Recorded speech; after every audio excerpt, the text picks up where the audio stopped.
Good morning everybody. आज का topic है मैसूर राज्य और इसी पर जो है चर्चा करूंगा। तो सबसे पहले हम ये देखते हैं कि मैसूर राज्य कैसे बना, इसकी हिस्ट्री क्या है। तो हम देखते हैं कि दक्षिण भारत में उस समय, इसको मान लिया जाए 16वीं शताब्दी, और उस समय दो स्टेट बहुत मजबूती के साथ जो है वो खड़े थे। वो एक स्टेट था बहमनी राज्य और दूसरा था विजयनगर राज्य। और यह क्षेत्र दक्षिण भारत के राज्य हैं और वहां पर तुंगभद्रा, कृष्णा और जो है गोदावरी,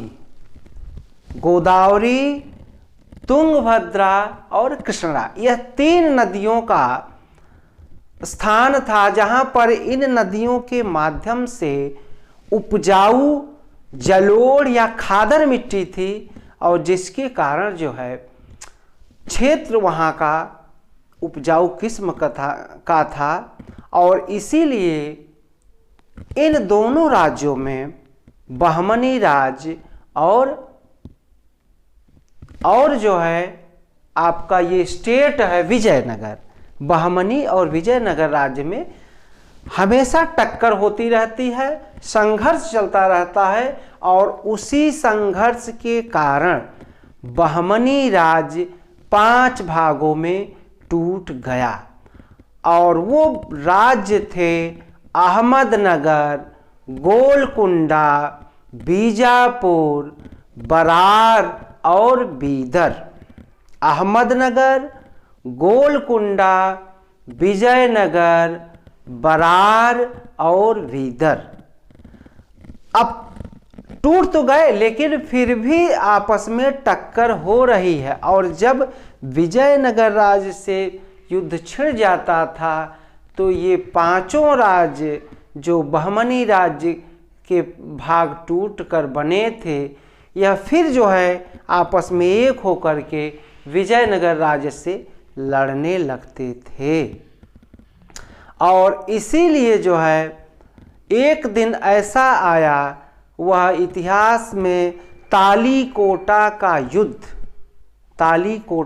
युद्ध, जिसे राक्षस तागड़ी का भी युद्ध कहा जाता है। अर्थात यह राक्षस तागड़ी नामक जो गांव था उसी के पास यह युद्ध लड़ा गया।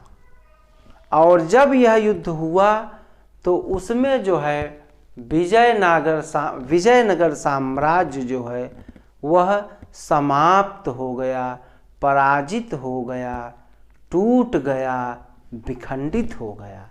और उसी पर जो है एक नया राज्य अर्थात विजयनगर के अवशेषों पर एक नए राज्य का निर्माण हुआ और उस स्टेट का नाम था मैसूर राज्य। और जब ये मैसूर राज्य बना तो वहाँ पर अंतिम जो शासक था उसका नाम था चिक्का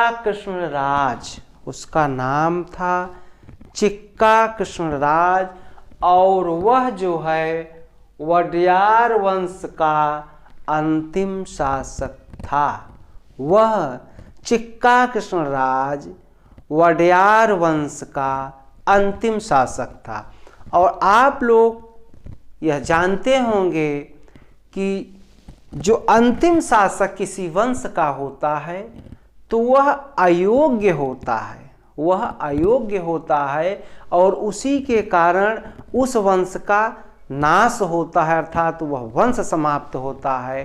तो चिक्का कृष्णराज जो था वह कहीं न कहीं अयोग्य शासक था और यह नाम मात्र का शासक था और इसके शासन को जो देख रहे थे, सत्ता अर्थात दो हाथों में विभाजित थे और वो दो भाई थे जिनका नाम था देवराज और नंदराज।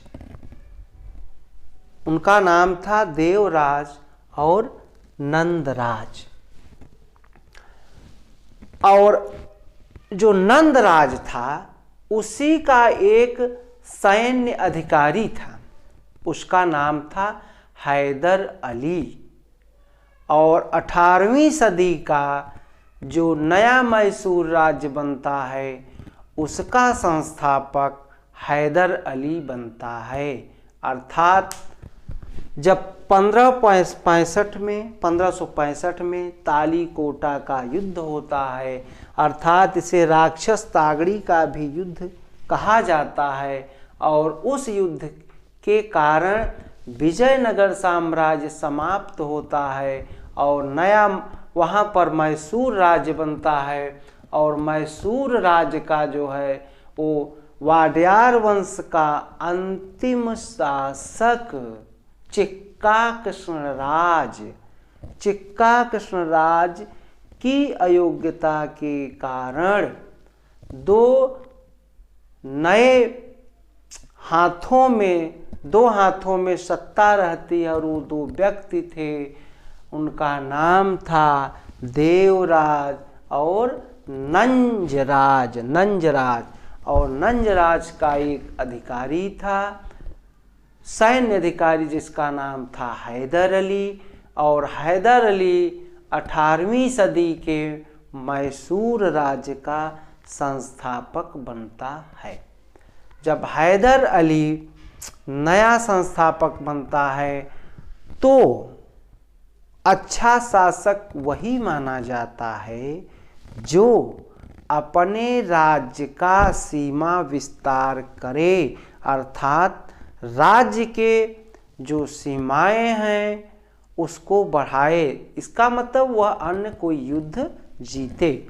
और जब हैदर अली शासक बनता है तब वह जो केरल प्रांत था, जहाँ पर त्रावणकोर के राजा थे, और जहाँ पर जो है त्रावणकोर और मालाबार, यह दोनों स्थान केरल में पड़ता है, और उसमें और 2-3 स्थान थे, उन स्थानों को जीतता है और अपने राज्य में मिलाता है। और जब वह ऐसा करता है तो वहीं पर हैदराबाद रियासत, मराठे और मद्रास में जो EIC अर्थात ईस्ट इंडिया कंपनी थी, यूरोपियन कंपनी, वह सब जो है इसको देख रहे थे और हैदर अली के साम्राज्य विस्तार में रोड़ा अटका रहे थे।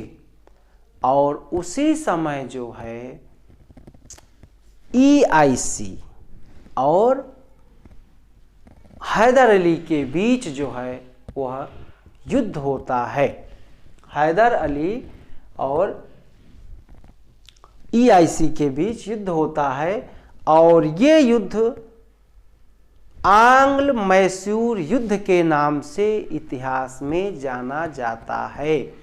यह कुल 4 युद्ध हुआ था। इसमें जो है 4 युद्ध हुए थे और दूसरे युद्ध में जो है हैदर अली का लड़का टीपू सुल्तान जो है वो प्रवेश करता है। तो हम जो है इन चारों युद्धों को देखते हैं कंपटीशन की दृष्टि से। वेरी इंपॉर्टेंट चैप्टर, आप लोग एक बार इसका स्क्रीनशॉट ले लें। और अब जो है मैं आप लोगों को बताता हूं कि हैदर अली जो है वह उसका कार्यकाल 1761 में जो है वो मैसूर राज्य का संस्थापक बनता है और 1782 में आंग्ल मैसूर युद्ध का दूसरा जो युद्ध चलता उसी में उसकी घायल होता है और उसकी मृत्यु हो जाती है। तो फर्स्ट आंग्ल मैसूर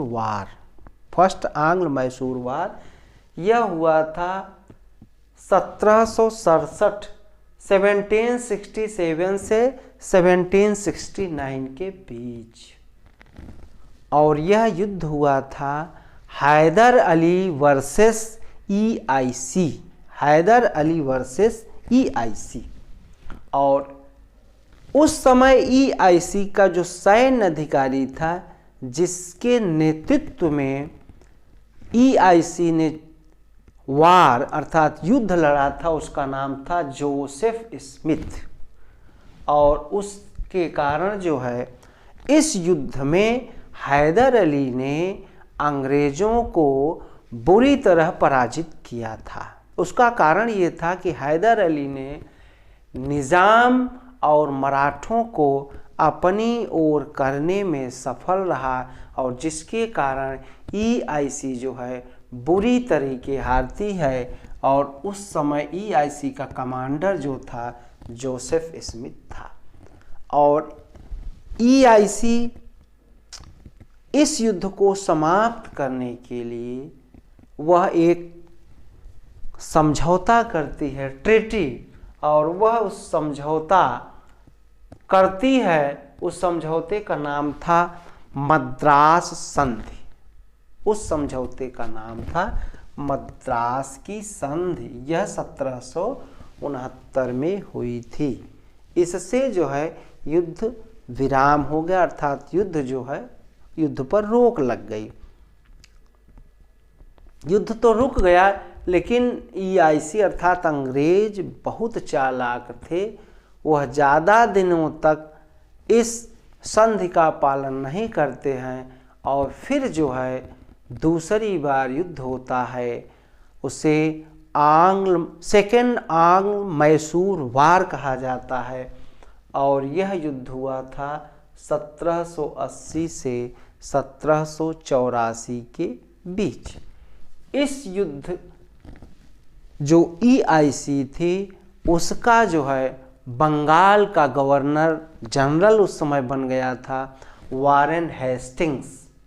वारेन हेस्टिंग्स और हैदर अली के बीच यह दूसरा युद्ध हुआ था, जिस युद्ध में, और यह 80 से 84 के बीच चलता है, 1780 से 1784 के बीच। इस युद्ध में 1782 में हैदर अली घायल हो जाता है, और 1782 में उसकी मृत्यु हो जाती है।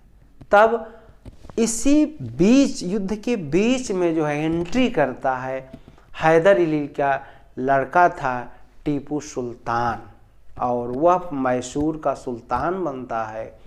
और हैदर अली मैसूर राज्य में एक सिपाही से भर्ती हुआ था, और जो जा कर के वहाँ शासक बना था। यह भी आप लोग नोट कर लें।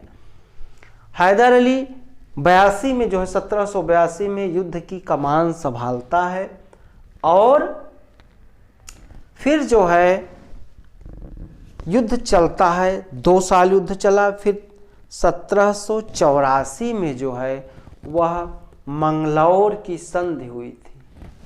मंगलौर की संधि हुई थी। इस युद्ध में जो है मैसूर को नुकसान हुआ था, और EIC को लाभ प्राप्त हुआ था। इस युद्ध से, सेकेंड युद्ध से EIC मजबूत हुई थी। फिर जो है युद्ध रुकता नहीं है। उसका कारण यह था कि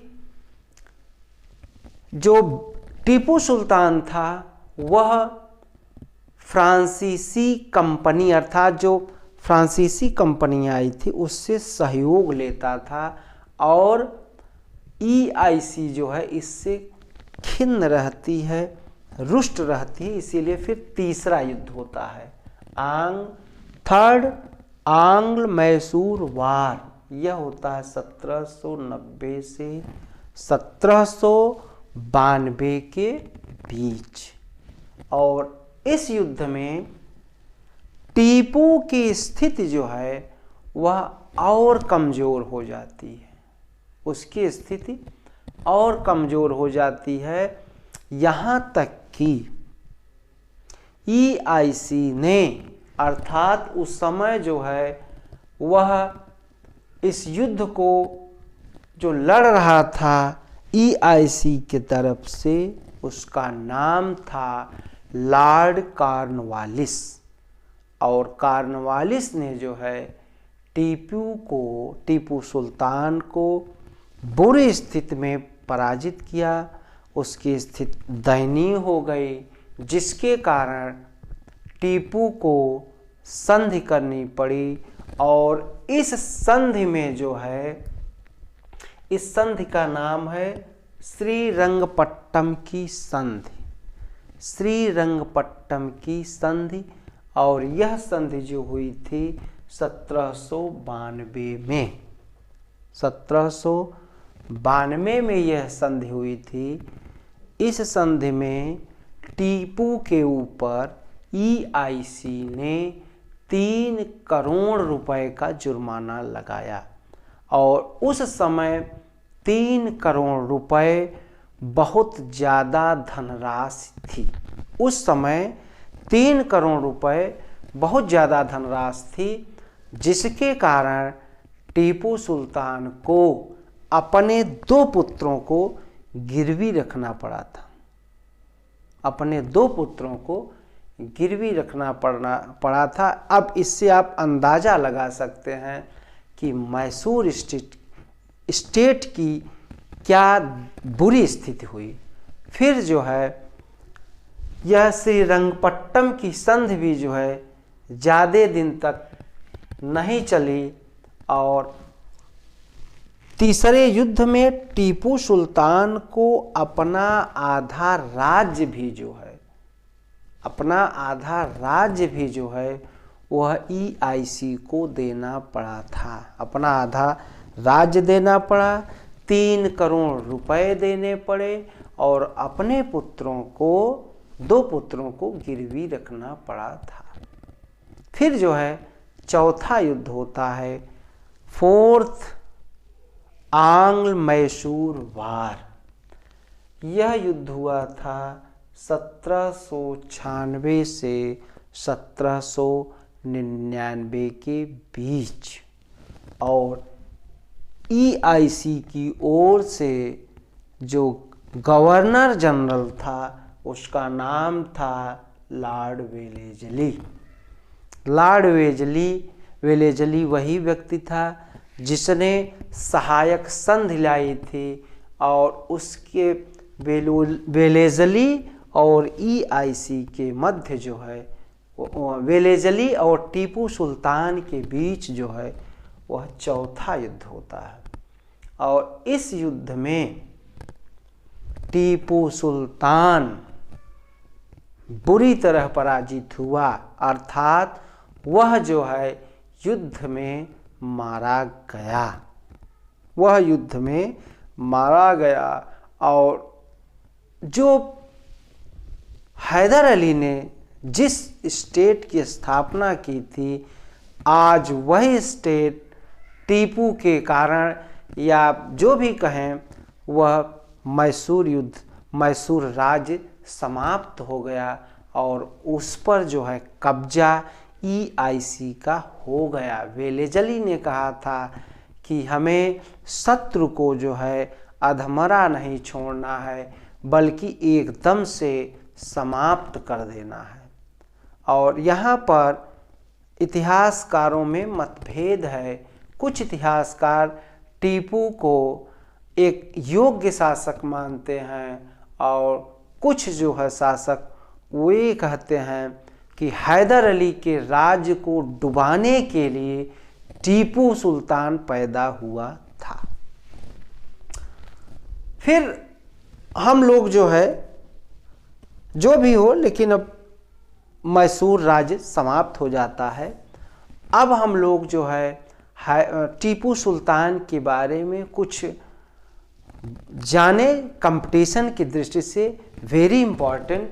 तो वो हम लोग उसका जो समय था, टाइम पीरियड जिसमें वो कार्य किया था, सुल्तान बना था, वो 1782 से 1799। हाँ, एक बात यहाँ ध्यान दे लें, पहला पॉइंट कि 18वीं शताब्दी के शासकों में योग्य शासकों में टीपू सुल्तान का नाम गिना जाता है, जैसे अवध का नवाब सआदत खां और हैदराबाद का नवाब संस्थापक चिनकिलिच खां। इन सब के बीच और बाजीराव प्रथम, इन सब के बराबर में जो है टीपू सुल्तान का भी नाम आता है। अब आप ये कह सकते हैं कि आखिर तब ये लोग हारे क्यों?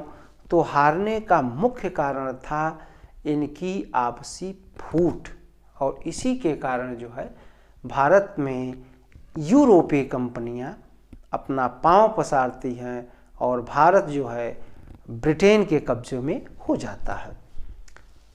तो दूसरा जो है देखते हैं पॉइंट कि नए विचारों का प्रवर्तक था टीपू सुल्तान। वह नए विचारों का प्रवर्तक था। तीसरा, माप तौल की नई प्रणाली का इजाद किया था, या नई माप तौल की नई प्रणाली को लागू किया था, उसका नाम था टीपू सुल्तान।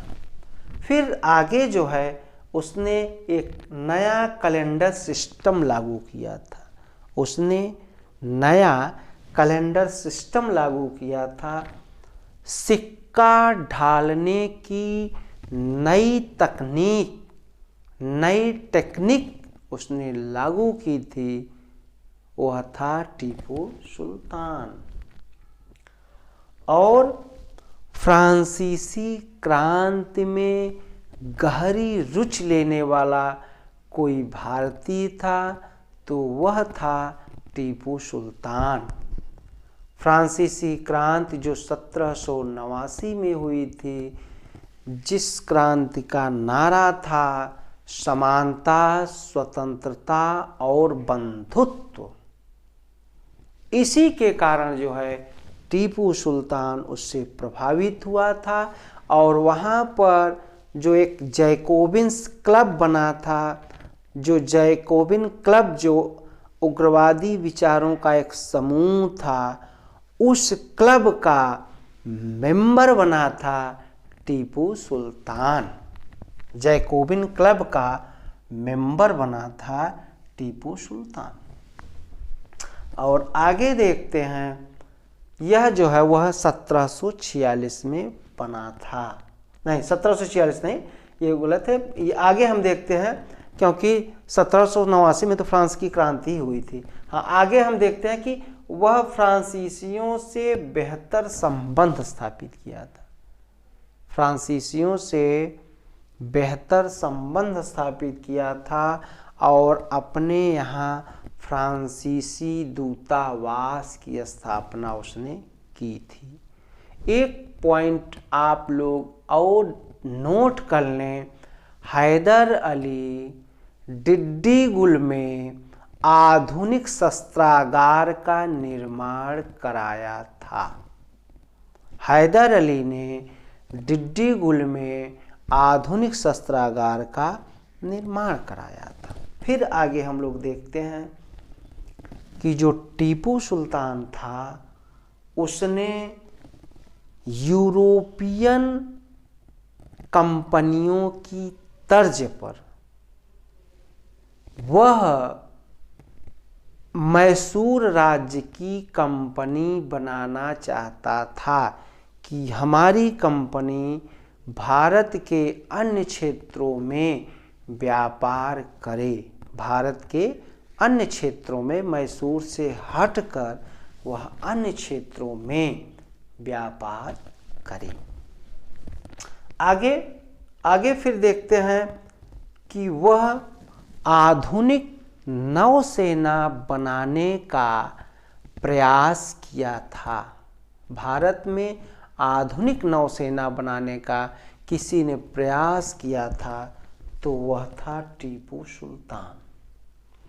और व्यापार को बढ़ावा देने के लिए उसने अपने दूतों को विदेश भेजा था, जैसे कि ईरान, म्यांमार, चाइना अर्थात चीन और रूस।